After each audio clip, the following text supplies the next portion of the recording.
국정농단 관련해가지고는 검찰 쪽이라기보다는 검찰에 관련된 우병우 민정수석은 사실상 검찰 라인의 최고 지금 수위 높은 사람을 할 수 있겠죠? 우병우 전 민정수석. 그런데 이후에 지금 돼가지고 부산지검장, 검사장급이 돼도 장호준 검사 지금 소환됐는데 구속될 소지까지 좀 있어 보이는데요. 무슨 내용이냐? 지금 나오고 있습니다만은 2013년에 댓글 관련 국정원 조사를 할 때 당시에는 국정원에 파견 근무해서 국정원 감찰실장으로 근무했었는데 당시에 오히려 댓글 수사를 방해하지 않았느냐, 방해를 여러 형태로 했지 않았느냐, 국정원 직원들에게 허위 증언을 압박했다는 주장도 있고 또 안 냈던 장소도 증거물을 확보하기 어려운 가짜 사무실로 마련해가지고 안 냈다 이런 등하고 있는데 상당히 직급이 높은 사람인데 현재 직접적인 수사는 지금 검찰이 하고 있는 거 아니겠습니까? 네. 그런데 검찰이 상당히 고의적인 식구를 지금 소환하는 상황. 네. 어떤 상황으로 봐야 될까요, 조대진 변호사? 윤석열 지검장이 이제 수사를 하는 과정에서 되게 충격을 좀 받았다고 합니다. 네. 다른 사람도 아니고 다른 조직도 아니고 그 검찰에서 파견된 국정원 직원, 더더군다나 지금 현직 지검장으로 계신 분이 그 당시 국정원 감찰실장으로 가 있을 때 동료들이 지금 당시에 댓글 부대를 조사를 하고 있는데 그걸 방해하기 위해서 오히려 조직적으로, 주도적으로 나섰다는 부분 때문에 되게 충격을 받았다고 지금 전해지고 있고요. 예. 장호중 지검장 같은 경우는 어떻게 보면 뭐 국정원이 주도적으로 하는 데 있어서 조력만 한 게 아니라 오히려 그 방법적인 부분들을 오히려 생각을 해줘서 아주 직접적으로 가담했다는 그 혐의를 지금 받고 있습니다. 그래서 부산지검장으로 있다가 지금 법무연수원으로 지금 사실상 대기 발령 조치돼 있거든요. 그래서 그리고 사전에 관련된 사람들 뭐 압수수색도 충분히 했다면서요. 네, 그렇습니다. 그래서 이제 파견된 검사, 뭐 검찰실장인 그 장호중 검사장뿐만이 아니라 해당 보좌관 그리고 파견 검사까지 모두 다 지금 압수수색을 해서 자료를 검토를 하고 있는 상황입니다. 네, 그러니까 오히려 이 당시에 오히려 이 때문에 팀장을 하다가 자천을 당했던 윤석열 지검장이 좀 주도가 돼서 지금 하고 있는 거죠. 네, 김동구 대표. 예, 제가 볼 때는 현재 장호중 부산지검장 정도가 아니라 당시에 검찰 수뇌부가 모두 관계됐지 않나라는 추론을 하게 됩니다.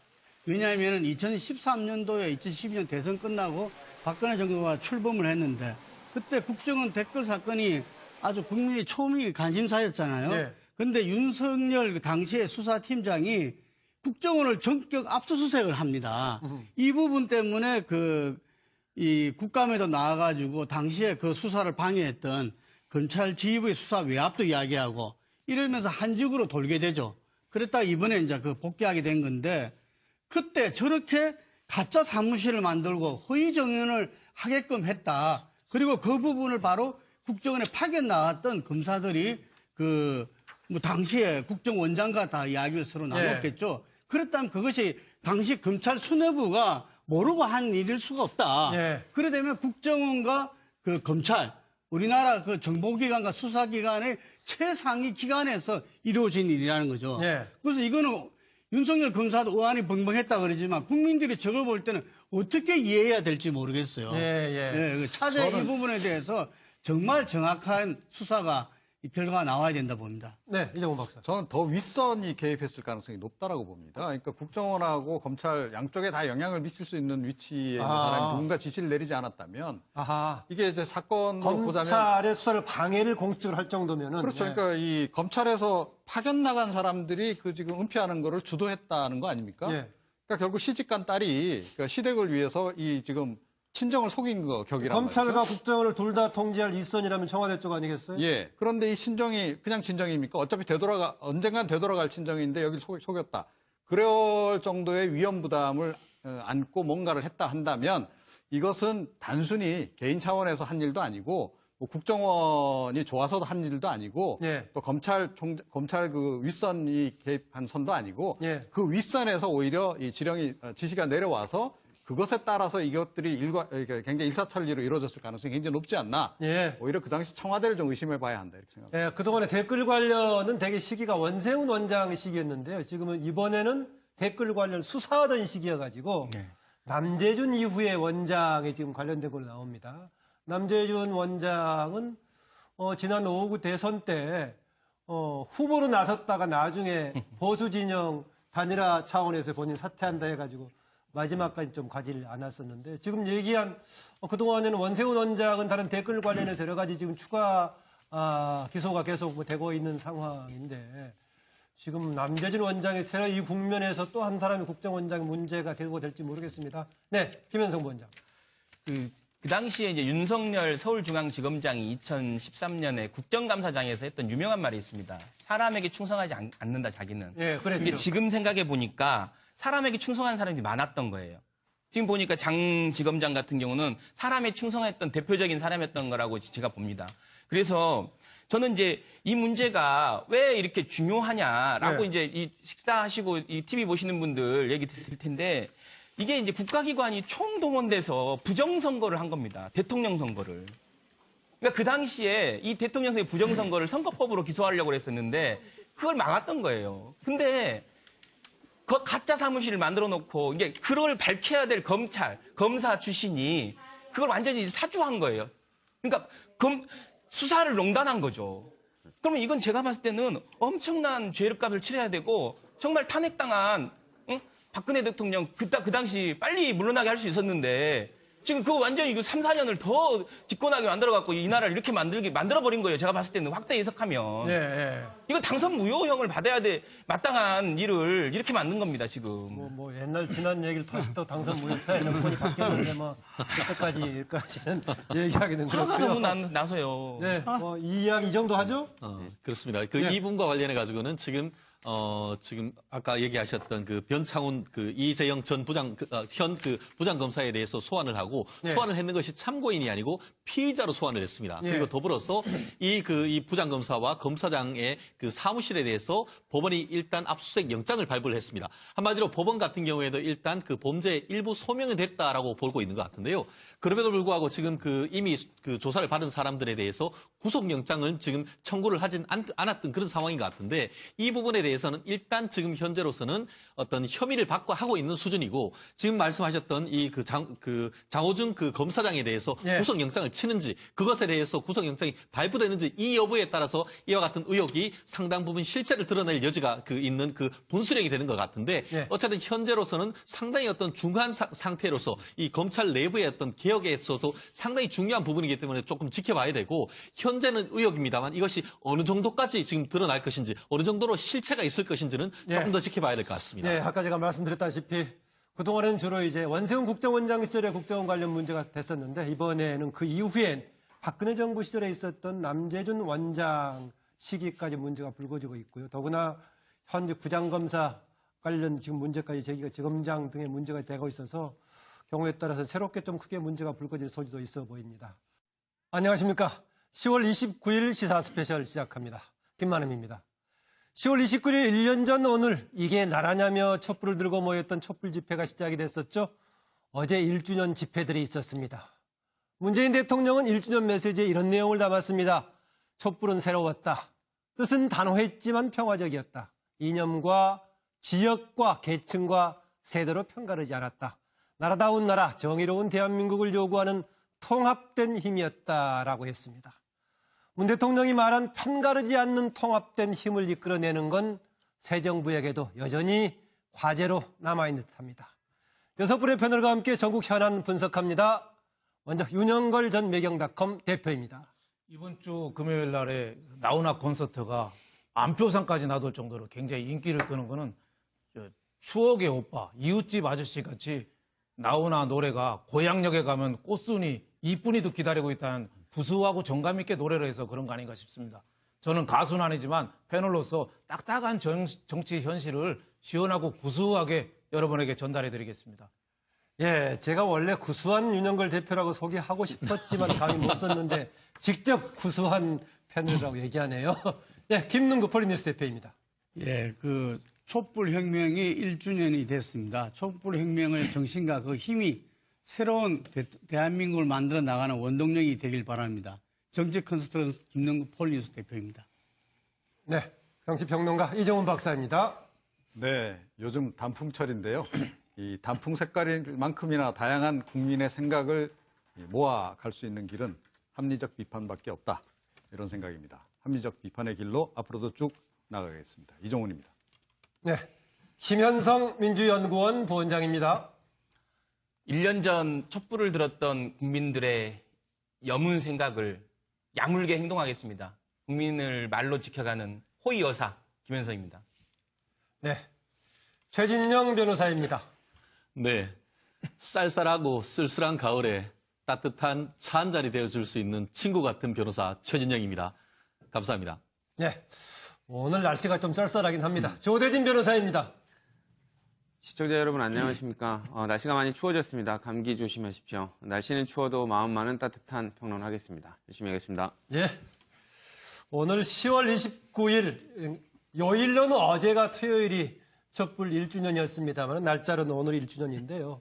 내일인 10월 30일에 당시 국정농단의 중심 인물이었던 최순실 씨가 귀국해가지고 그 다음날 소환돼서 이제 여러 가지 체포가 되고 현장에 체포가 되고 그랬습니다.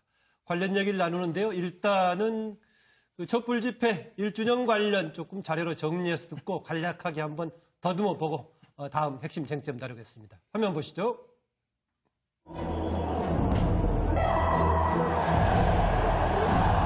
여러분 구호에 치겠습니다.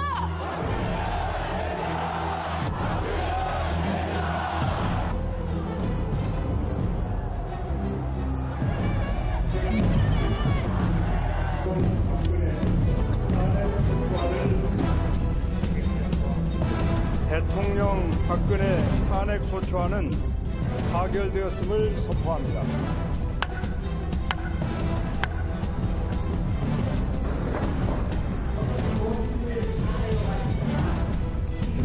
재판관 전원의 일치된 의견으로 주문을 선고합니다.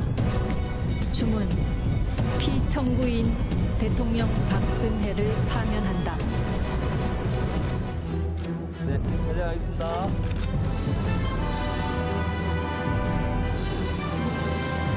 헌법을 준수하고 나는 촛불 혁명으로 태어난 대통령입니다. 우리 국민들은 지난 겨울 촛불 혁명으로 세계 민주주의 역사에 새로운 희망을 만들었습니다.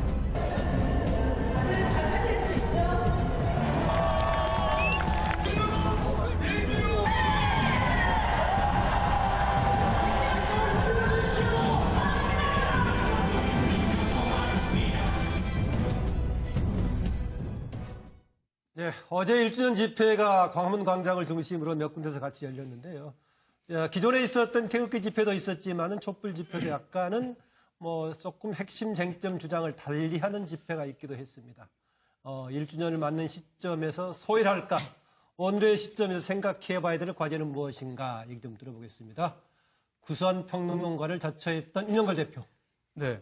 우리 촛불은 문재인 대통령 말씀대로 위대한 민주주의의 승리였죠. 예. 근데 이제 지나가고 생각하면은 촛불이 자기의 마침 전리품처럼 우리가 행동하는 점이 있지 않는가. 예. 그래서 저는 여당은 미래와 화합이 좀 부족하고 예. 야당은 아직도 반성을 못하고 있다. 이게 문제라고 봅니다. 촛불을 국민이 들을 때는 화가 나서 들었지만 촛불을 뒤로 둔 게 앞으로 들었거든요. 앞으로 들었다. 촛불은 미래입니다. 그리고 횃불이 아니라 촛불이에요. 동아경명은 횃불이었지만 지금은 촛불입니다. 덴마크나 북유럽 사람들이 행복을 피게라고 표현합니다. 예. 촛불을 은은하게 켜있는 데서 서로 초콜릿을 먹으면서 다정하게 얘기하는 게 피게. 그걸 작은 행복이라고 하거든요. 근데 우리는 촛불을 마치 횃불로 해서 너무 과거지향적으로 적폐청산이라는 얘기가 자체가 잘못되는 게 아니라 적폐청산은 과거를 잘못된 거를 바로잡은데 이게 정치의 응징으로 가면 안 됩니다. 네. 근데 이 경계선을 지금 자꾸 넘으려는 좀 시도가 있지 않느냐 이렇게 생각되고 과거 적폐청산을 먼저 얘기한 게 박근혜 전 대통령이었거든요. 예. 그때 좌익 정권 10년 적폐청산 하자고 얘기했어요. 예. 그리고 세월호 때 적폐청산해야 된다고 또 발표했거든요.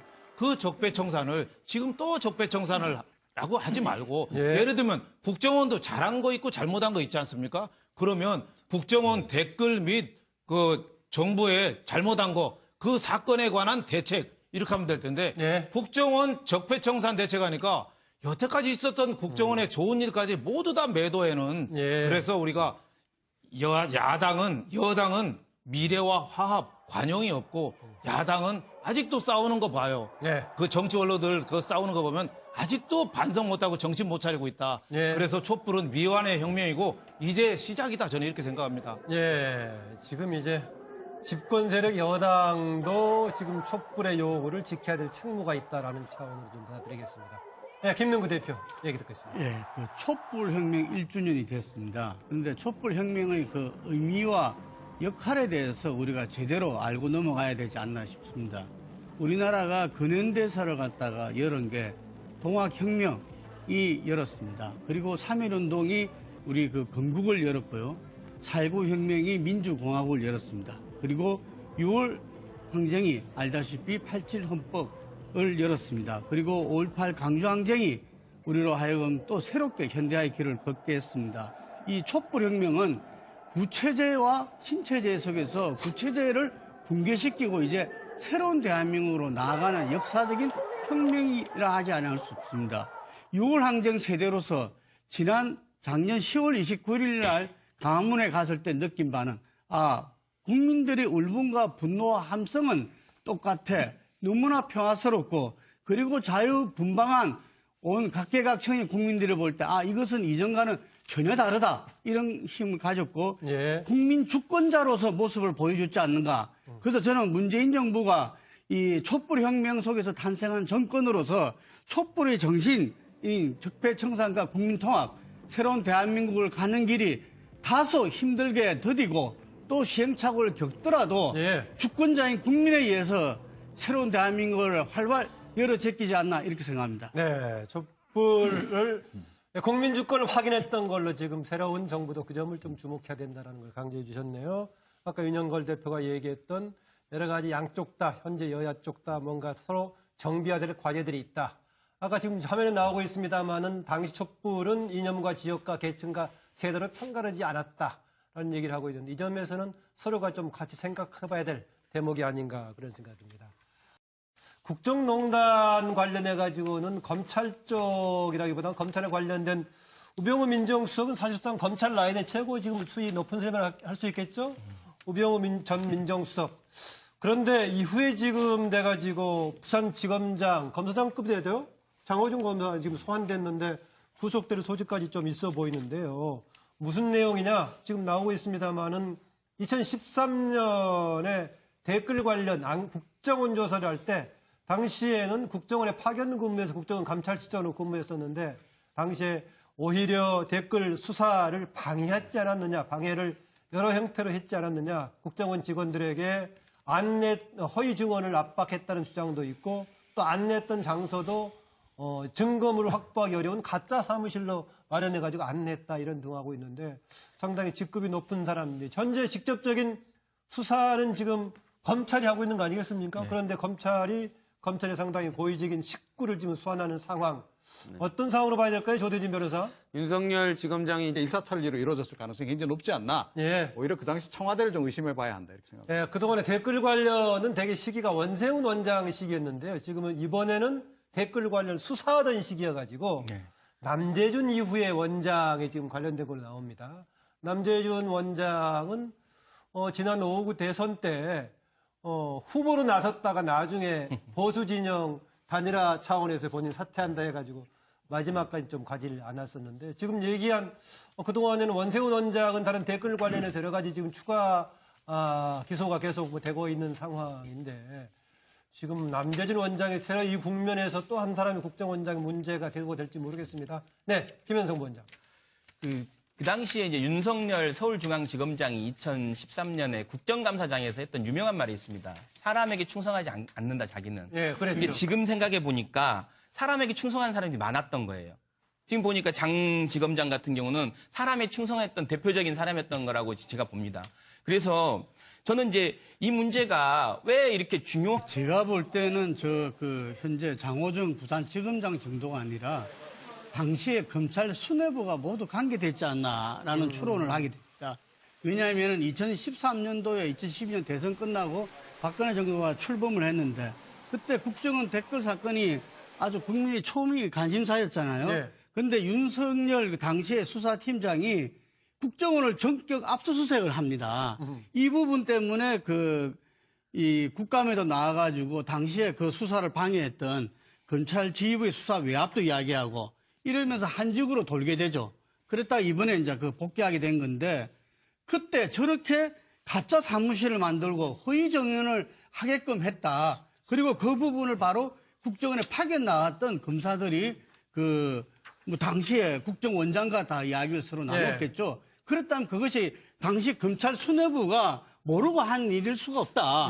그래 되면 국정원과 그 검찰, 우리나라 그 정보기관과 수사기관의 최상위 기관에서 이루어진 일이라는 거죠. 이제 수사를 하는 과정에서 되게 충격을 좀 받았다고 합니다. 다른 사람도 아니고 다른 조직도 아니고 그 검찰에서 파견된 국정원 직원, 더더군다나 지금 현직 지검장으로 계신 분이 그 당시 국정원 감찰실장으로 가 있을 때 동료들이 지금 당시에 댓글 부대를 조사를 하고 있는데 그걸 방해하기 위해서 오히려 조직적으로 주도적으로 나섰다는 부분 때문에 되게 충격을 받았다고 지금 전해지고 있고요. 장호중 지검장 같은 경우는 어떻게 보면 뭐 국정원이 주도적으로 하는 데 있어서 조력만 한 게 아니라 오히려 그 방법적인 부분들을 오히려 생각을 해줘서 아주 직접적으로 가담했다는 그 혐의를 지금 받고 있습니다. 그래서 부산지검장으로 있다가 지금 법무연수원으로 지금 사실상 대기 발령 조치돼 있거든요. 그래서 그리고 사전에 관련된 사람들 뭐 압수수색도 충분히 했다면서 그렇습니다.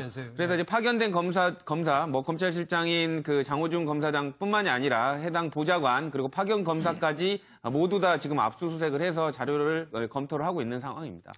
그러니까 오히려 이 당시에 오히려 자천 이 때문에 팀장을 하다가 자천을 당했던 윤석열 지검장이 좀 주도가 돼서 지금 하고 있는 거죠. 김동구 대표.